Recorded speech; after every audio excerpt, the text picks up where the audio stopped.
Chapter 1. Restored for a Greater Purpose. The return of Sam inspired by Isaiah 43 verse 19. See, I am doing a new thing. Scene 1. Sam's past Beech Creek 1 year ago. Sam, a loyal tan-colored blackmouth cur, ran fiercely alongside his family's ATV, guarding the land he loved.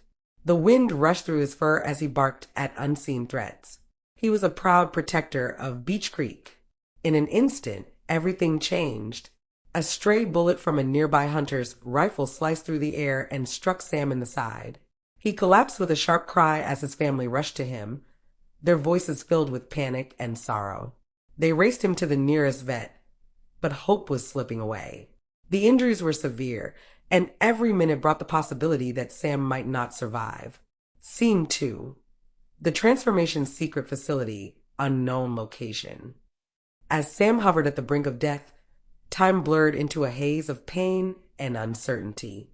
Then, shadowy figures in surgical masks arrived, speaking in hushed tones about Project Redemption and the promise of a second chance. Sam's broken body was laid on a cold metal table, surrounded by advanced equipment that hummed with an eerie precision. In that sterile environment, his shattered form was fused with cutting-edge robotics. Limbs, torso, and even vital organs were rebuilt with futuristic technology. When Sam finally awoke, he was irrevocably changed, a loyal heart beating inside a body of steel. Confused and overwhelmed, Sam fled the facility under cover of darkness, driven by a desperate need to rediscover his purpose. Scene 3. Return to Beech Creek present day, Beech Creek. Sam approached the familiar creek cautiously. His cybernetic eyes swept over the landscape, capturing every detail: the gentle ripple of water, the rustle of leaves, and the soft shadows dancing on the dirt path. His metallic legs moved silently along the worn trails, but beneath the mechanical exterior stirred a deep longing for the home he once knew. Nearby, Creeker, the loyal companion of Brooke, stood watch at a bend in the creek. His sensitive nose twitched as he detected an unfamiliar scent, a curious mix of metal and earth. Alert and cautious, Creeker stepped forward, his hackles raised. "Who's there?" he barked. Sam froze, his glowing eyes locking with Creeker's. He recognized that wary stance, a reflection of the protective instincts he'd once known so well. Scene 4. First encounter, Creeker held his ground, growling low. "State your business. This creek doesn't take kindly to strangers." Stepping into the light, Sam replied, "I'm not a stranger. My name is Sam. I used to live here." Creeker's growl softened slightly, though his eyes remained alert. "Used to? I've never seen you around. And what exactly are you now?" Sam exhaled, his mechanical voice heavy with past pain and new resolve. "I'm different. I've been through a lot." Creeker explained, "Brooke's not here. He and Gus went off to help some folks a few hollers down. I'm here keeping watch over the creek, looking after the little ones, the fish, turtles, and birds. Things have been quiet, but safer with me around." A trace of wistfulness entered Sam's tone. "I grew up near this creek. I remember exploring these woods as a pup. Brooke, I think I knew him once. But everything's become so fuzzy." Creeker tilted his head, studying Sam with a mix of curiosity and caution. He thought to himself, "I wonder, what would Brooke say if he were here?" He paused, his brow furrowing. He'd probably quote scripture or something. I recall him mentioning something about God doing a new thing, maybe something about a wilderness, or was it a wasteland? I'm not too good with the words. Scene 5. Seeking purpose, Sam's cybernetic eyes brightened. "Wait, I can help with that. I just remembered part of my upgrade includes a full Bible database. Let me try to pull it up." Creeker blinked in disbelief. "You mean your robot brain has the entire Bible in it?" "Apparently," Sam replied. He paused as his internal system processed the request. Moments later, he recited clearly, "See, I'm doing a new thing. Now it springs up. Do you not perceive it? I am making a way in the wilderness and streams in the wasteland." Creaker's ears perked up. That's it, Isaiah. Something, right? Isaiah 43 verse 19, Sam confirmed. Creaker considered the words. So, what do you think it means, all this talk of a new thing in wilderness? Sam settled beside him, his metallic form catching the afternoon light. I think it speaks to finding purpose even when life is broken, when you feel lost in a wilderness. Even in our darkest moments, there's a chance for renewal, maybe even within us. Creaker's tail began a slow wag. Brooke would have said something like that. He always talked about how the wilderness challenges us, forcing us to grow, valleys and redemption, and such. Either way, I'm glad you're here, Sam. A playful grin spread across Creaker's face. And that Bible generator of yours? That's one thing you can definitely help with. Plus, I could use your assistance keeping this place secure. But you know. He laughed warmly. You'll have to be second in command. Sam tilted his head in surprise. Second in command? Yep, Creaker replied with a chuckle. This creek is my territory, and I'm the top dog. But I reckon you'd make a solid deputy. A mechanical chuckle escaped Sam. Second in command. Huh? I think I can handle that. Creaker nudged him playfully. Good. Welcome to the team, Metalhead. As they sat side by the creek, the gentle ripple of flowing water carried the promise of new beginnings. In that quiet moment, Sam felt, perhaps for the first time since his transformation, a genuine sense of belonging. Chapter 2. Creekside Chat night descended upon Beech Creek, casting a serene glow over Sam and Creaker's quiet conversation. Sam leaned in closer, his gentle blue-eyed glow illuminating Creaker's thoughtful face. Everything okay? You seem distant. Creaker sighed, his voice low and concerned, thinking about Brooke. And what happened to you, Sam? That lab, the operation. I think what Brooke has been investigating may be connected. Sam's robotic ears perked up, processing Creaker's words. The lab. I remember fragments. Pain, surgery, and whispers about Project Redemption, but it didn't seem like redemption at the time. What do you know, Creaker? Creaker's eyes narrowed. Not enough. But I suspect Brooke might. He's been researching strange occurrences near those labs. We need to find him, Sam. He'll help us uncover the truth. Sam nodded vigorously. Agreed. My creators mentioned Brooke's name during procedures. He could be in danger. That's one reason why I knew I had to come here. I knew my owners were long gone, but this is still home. Do you think Brooke is in imminent danger? Creaker rubbed his chin thoughtfully. Maybe. Brooke's been investigating genetic engineering and robotic enhancements. He suspected local labs were involved. But he doesn't know they're onto him. If they find out he's digging into their secrets, he could be in real trouble. Sam's eye glow intensified. That explains the robotic parts inside me. But why would they choose a dog like me? Creaker leaned in closer. It may have something to do with your lineage, Sam. Your ancestors were bred for intelligence and loyalty. Perfect candidates for enhancement. And if you're a Ladner Blackmouth cur, your secret genetics could be valuable. What do you know about your ancestry? Sam paused, processing this revelation. I think the Ladner dogs were first recognized as a breed here in Mississippi by a man named L. H. Ladner. His son Kurt and his family continue the line today. We were bred for loyalty, protection, hunting. You name it, anything a family out in the country. The Creakers, if you will, might need in a dog. Creaker's voice dropped to a whisper. Brooke feared they're creating enhanced creatures for combat or surveillance. We need him to confirm this. Sam's eyes dimmed for a moment, a shiver running through his mechanical frame as fragments of memories resurfaced. The sharp sting of metal, the harsh voices of the scientists, the sterile coldness of the operating room. I remember the whispers, Sam said, his voice distant. They spoke of Project Redemption, like it was something good, like I was part of something bigger. But I wasn't ready for any of it. I was just a dog.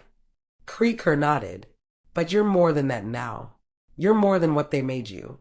Sam's eye glow intensified once again, a flicker of something fierce in its light. I was never just a dog. I was always meant for more. Creaker paused, surprised by the intensity in Sam's voice. And you're right. You're not just a dog.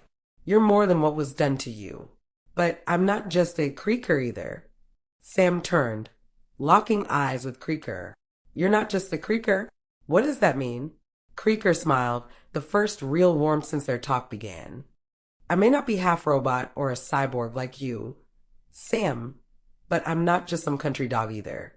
I've got a history, a family, and a purpose. You may be in hands, but you're still my friend, my partner in this. Together, we're more than what we've been made out to be. Sam stood a little taller, his glowing eyes reflecting a sense of clarity. You're right. You're not just a Creaker, and I'm not just any old regular dog either. We're more than that, Creaker. You've got your purpose, and I've got mine. We're not defined by what we've been made to be.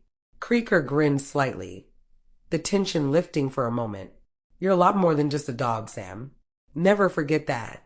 The two of them shared a moment of silent understanding, their bond unspoken but undeniable.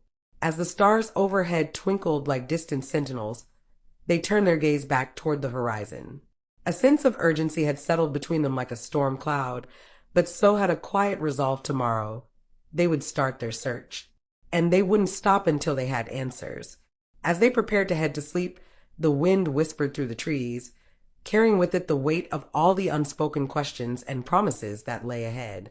Would they uncover the truth? Would they be ready for what they might find? Creaker muttered again, his voice barely audible. Romans 8 verse 28.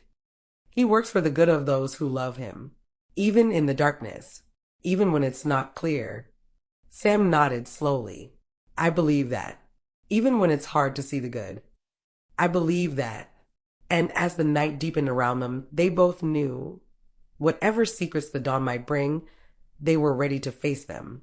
Chapter 3. Darkness pressed in around Sam. Cold metal chilled his body, sending shivers through his frame. He couldn't move. Restraints held him in place, tight against the unforgiving steel of the exam table. The sharp scent of antiseptic filled the air, sterile and suffocating. Faint whispers drifted through the void, muffled and distant, like ghosts just beyond his reach. Increased neural integration. Fascinating resilience. The Ladner breed is exceptional. Project Redemption is progressing as expected. We just need more time.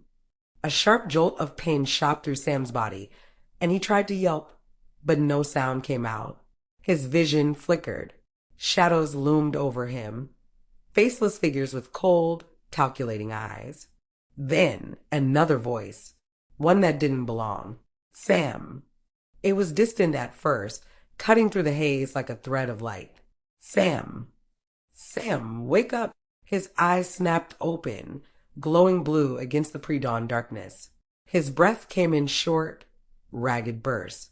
His body tensed, ready to fight, ready to run. But he wasn't on the table.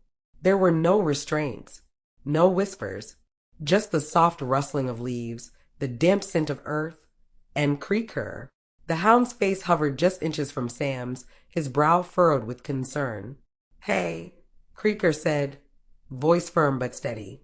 You with me? Sam blinked, his sensors recalibrating. The dream clung to him like a shadow, the echoes of those voices still rattling in his mind. For a brief disorienting moment, he wasn't sure where or when he was. Then Creaker nudged him, a warm, grounding presence. Come on, he said, standing up and shaking out his fur. Time to get going. Sam exhaled slowly, forcing the tension from his body. Whatever that dream had been, memory, nightmare, or something in between, it didn't matter now. He had a mission. Right, Sam said, rising to his feet. His glowing eyes flickered as he turned toward the horizon. Let's move. As they set off, the morning air was crisp, carrying the scent of pine and damp earth. The horizon was tinged with the soft glow of dawn, but Creaker's mind was on something far more pressing than the rising sun. You know, Creaker said, his tone light despite the weight of their mission. Before we go solving this mystery, I say we grab a Scooby snack. Sam stopped mid-step, turning to look at him with an amused expression. Really? His glowing blue eyes flickered with something dangerously close to a laugh. Creaker, undeterred, was already nose-deep in an old supply stash near their makeshift campsite. What? He said, voice muffled as he rummaged through the snack drawer. Even detectives gotta eat. Sam shook his head, a chuckle escaping before he could stop it. Then, with a perfectly timed smirk, he added, "Come on, Raggy." Creaker froze, then shot Sam a deadpan look, a half-chewed biscuit still hanging from his mouth. "Oh, now you're funny." Sam's tail gave a brief wag as he turned back toward the trail. "I'm just saying, if we're doing this, let's do it right. You eat, I lead." Creaker sighed dramatically, stuffing one last snack in his mouth before following. "Fine, but next time I get to be the brains of this operation." Sam snorted. "We'll see about that." With that, the two of them pushed forward, leaving behind a brief moment of humor as they stepped into the unknown. As they moved through the underbrush, Sam's mechanical frame adjusted effortlessly to the shifting terrain, his sensors scanning ahead. After a few minutes of silence, he glanced at Creaker. "So, which way to the nearest lab?" Sam asked.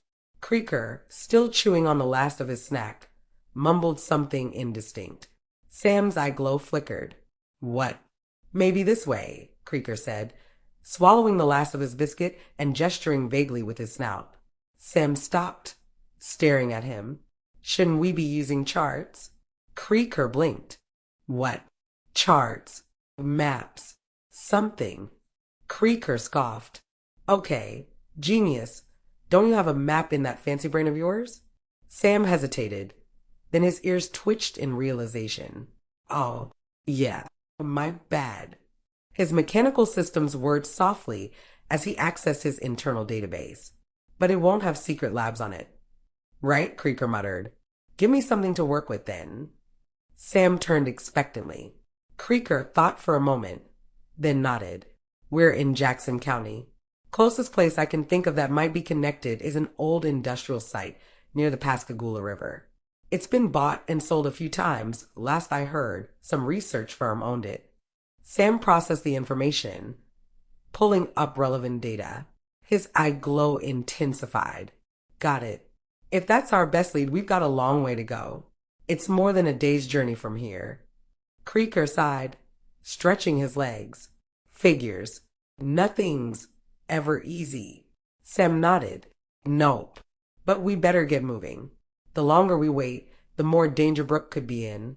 As they walked, something from their earlier conversation lingered in Sam's mind. He glanced at Creaker. "Tell me again what you meant by that." "My short-term memory is... He blinked, his mechanical ear twitching, short-circuiting. Creaker snorted. "Oh, so now you got jokes and malfunctions?" Sam smirked. "Maybe.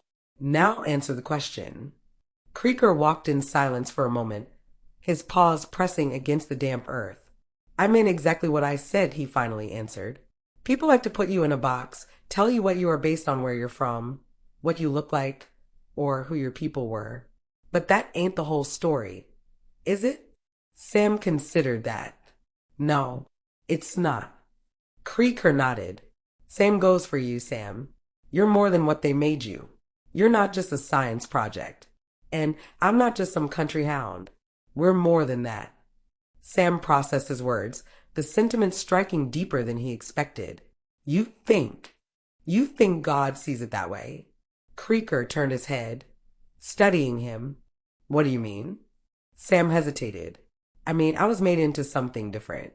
Something I never asked for. So, where does that leave me?" In his eyes. Creaker stopped walking. Sam halted beside him, their surroundings momentarily forgotten. "You ever read Psalm 139? Creaker asked. Sam searched his memory banks, accessing the passage. "For you created my inmost being. You knit me together in my mother's womb." "Right," Creaker said. "Ain't a mistake in that. Ain't an accident. And I don't believe for a second that what happened to you changed who you are." God don't make junk, Sam. Sam's eyes dimmed slightly, a thoughtful glow replacing their usual sharpness.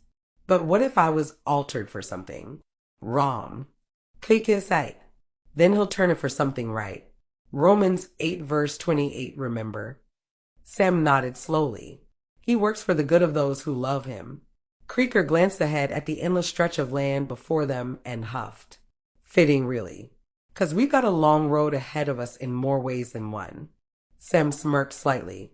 Yeah, redemption and the Pascagoula River are both a long way off. Creaker chuckled. Guess we better keep walking. Sam paused, then said, That reminds me of a song. About a long road. His voice took on a thoughtful tone, ironically about redemption. Creaker glanced at him. Yeah? What song?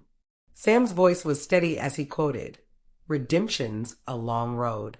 Better start walking now. Creaker exhaled, nodding. Ain't that the truth? Sam continued. It's called Ghosts. It talks about letting go of your mistakes, your past, your ghosts. Creech chimed in. They both smiled. For a moment, neither of them spoke. Then Creaker smirked. Well, guess we better do what the song says, huh? Sam chuckled. Yeah, let's start walking. And so, step by step, they pressed on, toward the truth, toward Brooke, and toward whatever redemption lay ahead. Chapter for the sun hung low in the sky, casting long shadows through the twisted pines as Sam and Creaker trotted along the dirt road. The scent of salt water mixed with the damp musk of the woods, and somewhere in the distance, a mourning dove cooed its lonely call. Creaker's paws scuffed against the dirt, kicking up the occasional pine needle as he glanced over at Sam. You ever listen to that song? Sung by Sturgill Simpson. Sam's ears flicked at the name. You mean Johnny Blue Skies? Yes. It's about a coonhound from what I can tell. Creaker huffed a small chuckle. A good one. Loyal. The kind of dog who don't need no leash, 'cause his heart's already tied to his person. Sam kept his gaze forward, scanning the path ahead. You believe that is a good way to be? Creaker shrugged. Don't see no better way, do you? Sam was quiet for a few moments, the rhythmic sound of their paws against the dirt filling the space between them. The road ahead stretched long and empty, winding through the woods toward something neither of them could quite see yet. The song ends in loss, Sam finally said. Yeah, Creaker admitted. Ain't much in this life that don't. He kicked a pine cone, watching it bounce ahead before settling in a shallow groove of the road. But that ain't the point of it, is it? Sam glanced at him. No. Nah. It ain't about how it ends. It's about what you do before it does. That dog, he wasn't just living for himself. He had a purpose, a reason to be. Sam processed that. Purpose, he repeated, his voice mechanical but thoughtful. Yeah. Creaker nodded. And I ain't saying I got all the answers, but I figure we're here for a reason. Same as him. We ain't just wandering for the sake of it. We're after something, Brooke, Project Redemption, the truth. And if we gotta put it all on the line to do what's right. He trailed off, kicking another pine cone. Then maybe that's just how it's meant to be. Sam was silent for a long moment. The wind stirred the trees overhead, the Spanish moss swaying like ghostly fingers. Then, in that calm, steady voice of his, he said, In the book of John, Jesus says, Greater love hath no man than this, that a man lay down his life for his friends. Creaker looked at him, ears twitching. You saying that's how you see this? Sam didn't hesitate. Yes. Creaker let that sit between them, the weight of it heavier than any chain. Finally, he exhaled, a slow, deep breath. Then I reckon we're doing this the right way. The road stretched ahead, winding toward whatever waited for them next. The air smelled of brackish water and damp earth, the sky shifting to deep shades of orange and purple as the sun dipped lower. They didn't know how the story would end, but they knew one thing for sure. Whatever came, they would face it together.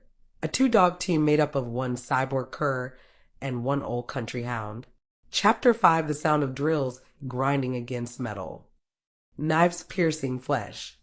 Monitors beeping. Alarming. Screaming. Sam's eyes snapped open, his breath coming fast, circuits running hot. His body tensed as if the nightmare still had its grip on him, the echoes of those sounds lingering in his mind. The scent of oil and blood, the flickering lights, it had felt real. Too real. He stood abruptly, scanning the dim morning. The forest was still, the river's slow current whispering against the muddy banks. Banks! Creaker lay curled up a few feet away, his chest rising and falling in steady rhythm. But Sam couldn't shake the feeling that the dream had been something more than just memory. A warning.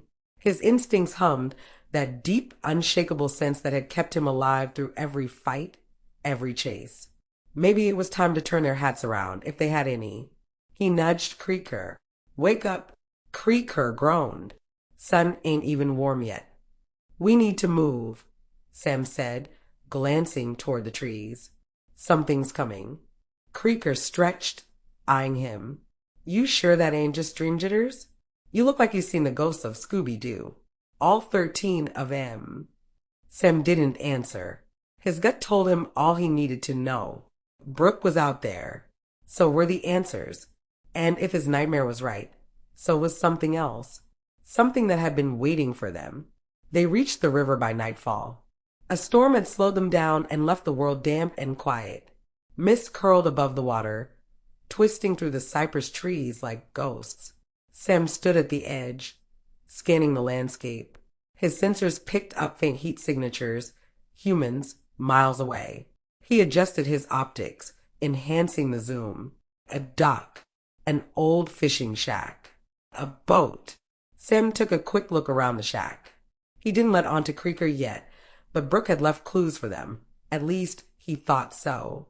On the wall, barely noticeable, written onto an old caution sign were the letters BC with a circle around them.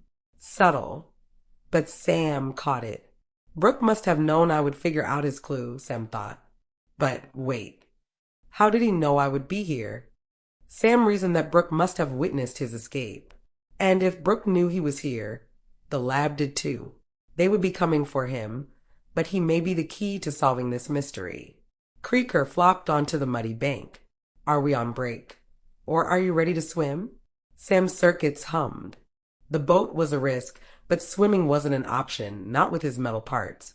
"We take the boat," he decided. "It'll be faster." Creaker stretched. "You always got a plan, don't you?" Sam didn't answer. His mind was already ahead, processing their next move. Project Redemption wasn't just a secret lab mission. Sam was certain now it was a threat to life as they knew it. Sam was getting closer to the truth, no matter what it took. Something in him was driving him now.